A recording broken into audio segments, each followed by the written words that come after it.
In the previous segment, we discussed the ecological catastrophe that sapiens caused in Australia about 45,000 years ago. This was the first really important thing that humans did. The second really important thing that humans did was an even larger ecological disaster, this time in America.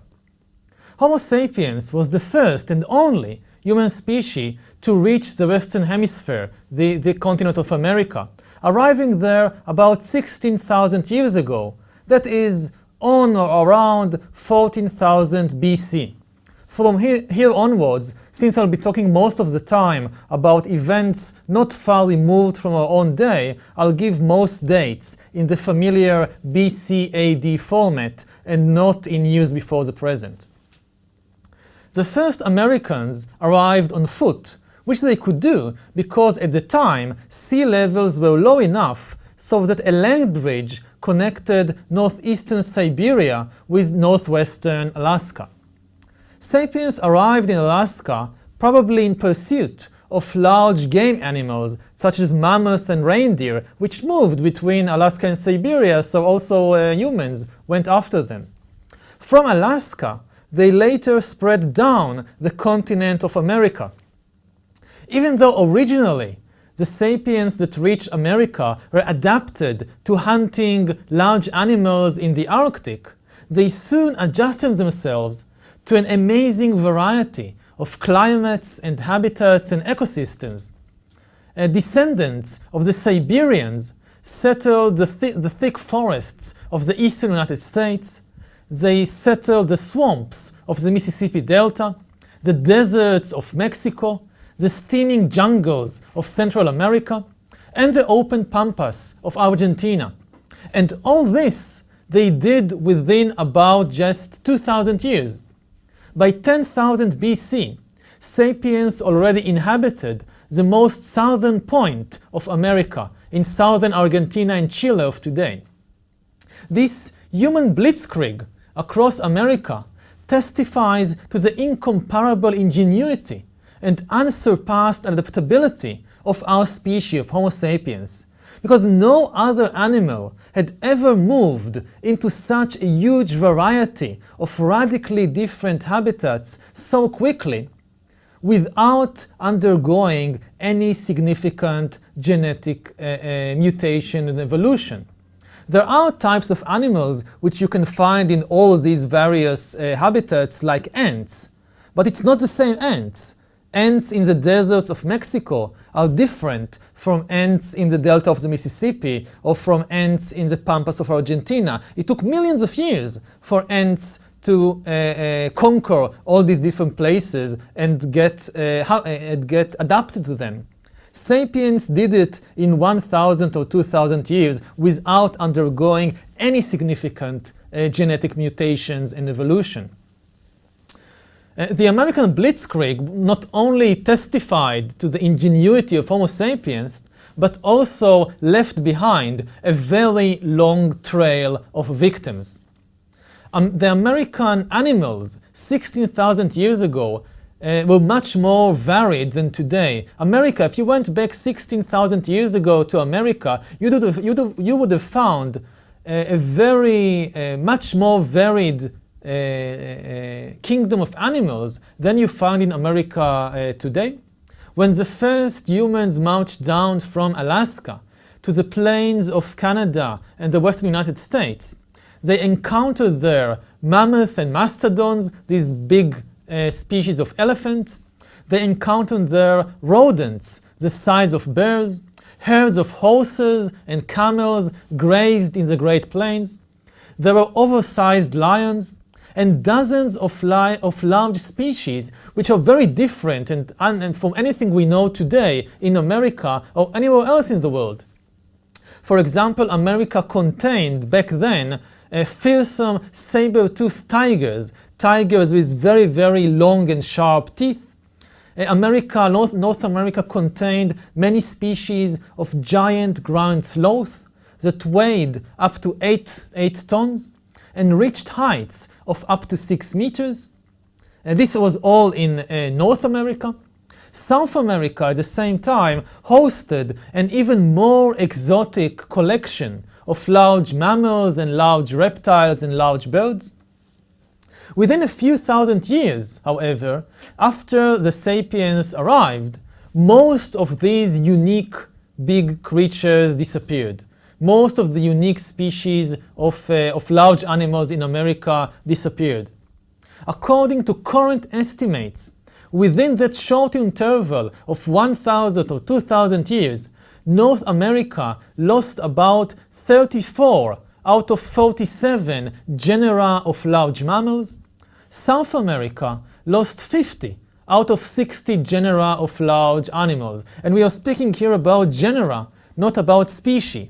Each genera contained several species and they all disappeared. Like the genus of the giant ground sloth, it contained many different species and they all disappeared within about 2,000 or 3,000 years from the arrival of sapiens.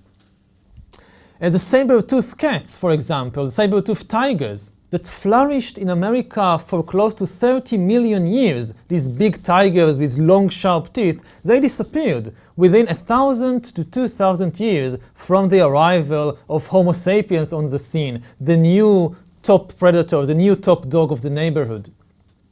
So did the giant ground sloth, and the oversized lions, and the Native American horses, and the Native American camels, and all the giant rodents, and all the members of the elephant family of America, like the mammoth and the mastodons.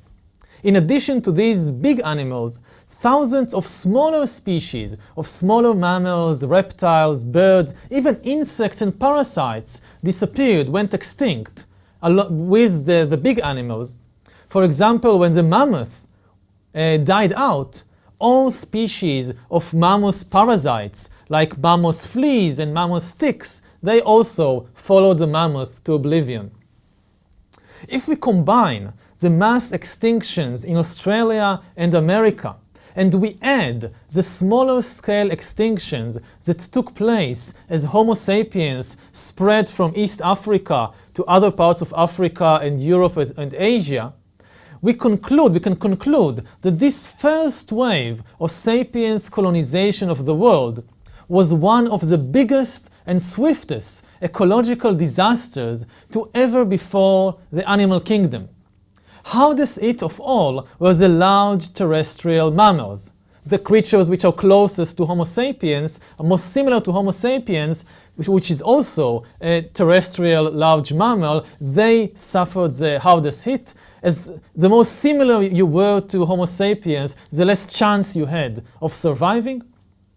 At the time of the cognitive revolution, planet Earth was home to about 200 genera of large terrestrial mammals, mammals weighing more than 50 kilograms. At the time of the agricultural revolution, only about 100 genera survived.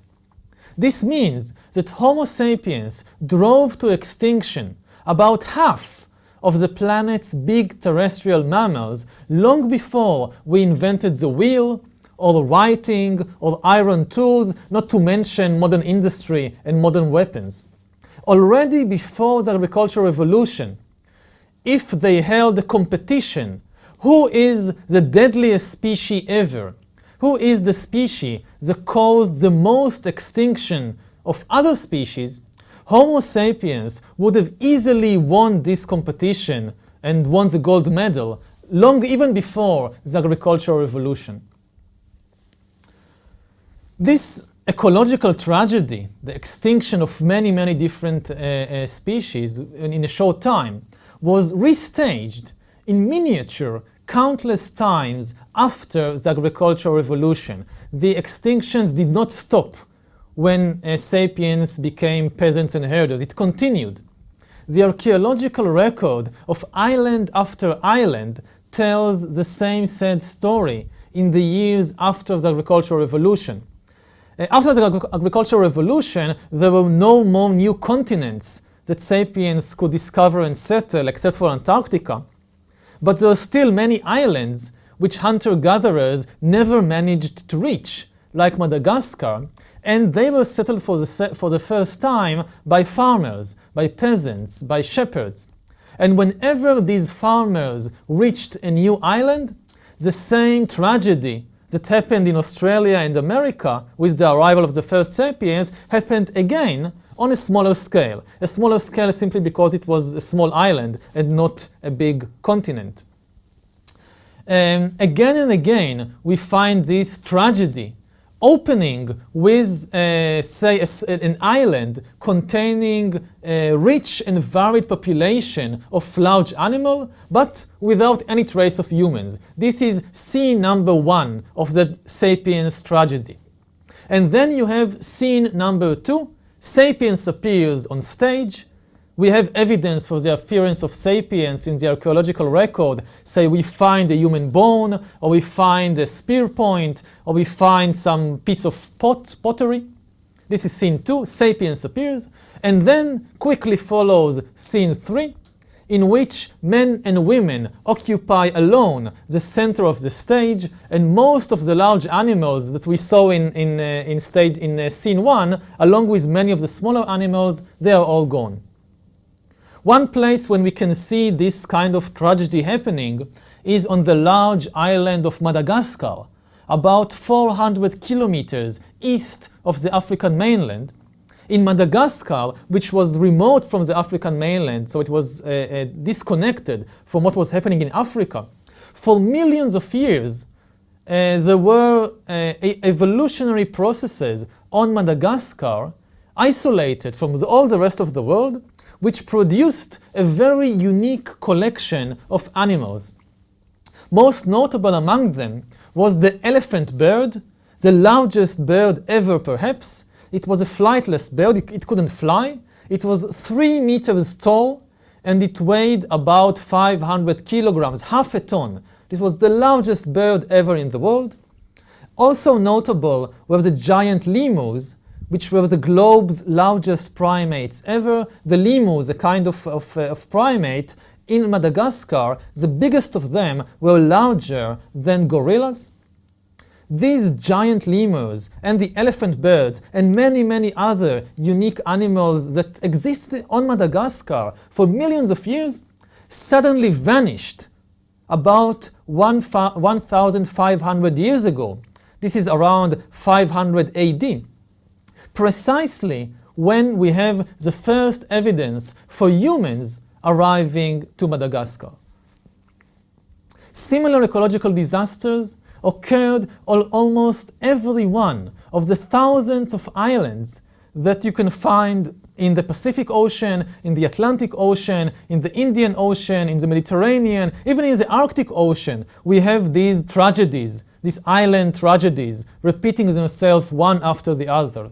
Archaeologists have discovered on even the tiniest island evidence for the existence of birds, of insects, of snails that lived there for countless generations, millions of years, only to vanish when the first human set foot on that island. So we have the first wave of extinctions which accompanied the spread of the hunter-gatherers tens of thousands of years ago. And then we have the second wave extinction, which accompanied the spread of farmers to islands like Madagascar. And these two waves of extinction give us an important perspective about the third wave extinction, which is happening today due to the spread of industry around the world. It is a very important and not so nice fact to know that we Homo sapiens, we never really managed to live in harmony with nature. Some people imagine that this clash between sapiens and the ecological system, these events of mass extinction, there are unique modern phenomenon, the result of modern industry and the capitalist system and the things that happened in the last 200 or 300 years. But this is not the case. Even if we go back thousands of years ago to the ancient agricultural societies and tens of thousands of years ago to ancient forager societies, even then we have a lot of evidence for the way that sapiens simply destroys everything that stands in its path and causes unique ecological disasters of the kind that no other species has ever caused in 4 billion years of evolution on Earth. There were previous cases of mass extinction of animals. The most famous happened 65 million years ago when an asteroid from outer space hit planet Earth and caused the extinction of the dinosaurs and many other animals. But it never happened before, as far as we know, that a single animal species was responsible by its action for the extinction of dozens or hundreds or thousands of other species. This is what our species, Homo sapiens, did manage to do. And not only today, following the Industrial Revolution, but already thousands and tens of thousands of years ago. Perhaps if more people were aware of the first wave of extinctions and the second wave of extinctions, they would be less nonchalant about the third wave of extinctions which is happening today, which we today are part of. If we knew how many species we've already eradicated from the face of the Earth, perhaps we might be more careful, we might be more motivated to protect those species that somehow manage to survive. This is especially relevant to the large animals of the oceans. Unlike the large animals on land, the large animals of the sea, of the ocean, suffered relatively little from the cognitive revolution and from the agricultural revolution. But these large animals of the ocean, which until say 500 or 300 years ago were doing quite well, over the last 200-300 years they have been suffering more and more from the results of the new technology and new abilities of Homo sapiens, and many of them are today on the brink of extinction as a result of industrial pollution and human overuse of the oceanic resources. If things continue at the present pace, it is quite likely that whales and sharks and tuna fish and dolphins and large sea turtles will all follow the diprotodons and the giant kangaroos and the saber-toothed tigers to an early grave. And from all the large creatures of planet Earth, it is likely that the only survivors of the human flood will be humans themselves and the farmyard animals that serve as galley slaves in Noah's Ark. You probably know this biblical story of Noah and his ark, that when the flood comes, so Noah goes into the ark with his family, but also takes into the ark representatives of all the animals in the world in order to save them from being extinct, from being driven to extinction by the flood. Well, the true story, which you don't find in the Bible, is very different. The true story is that the flood is us. Sapiens is the flood, coming from East Africa and flooding over the entire world and driving so many animals into extinction. And the only animals that we take into our ark to save them are not the representative of all types of animals, kangaroos and diprotodons and whales and sharks and so forth. We take into the ark only a select few, the pigs and the horses and the chickens and the cattle and the sheep, which we need for our own use in order to eat them and use them, so we take them into the ark, and all the rest are basically being exterminated by the human flood. In the next lesson, we will take a closer look at how sapiens made itself the master of the environment, drove many species to extinction, and turned some species into its own property. Because the next lesson will be about the agricultural revolution, and will explain how sapiens, by making an alliance with a few species of plants, with wheat and rice and potatoes, and by enslaving other kinds of animals like cows and chickens and horses, transformed itself into the real king of planet Earth, but paid a very, very high price while doing it.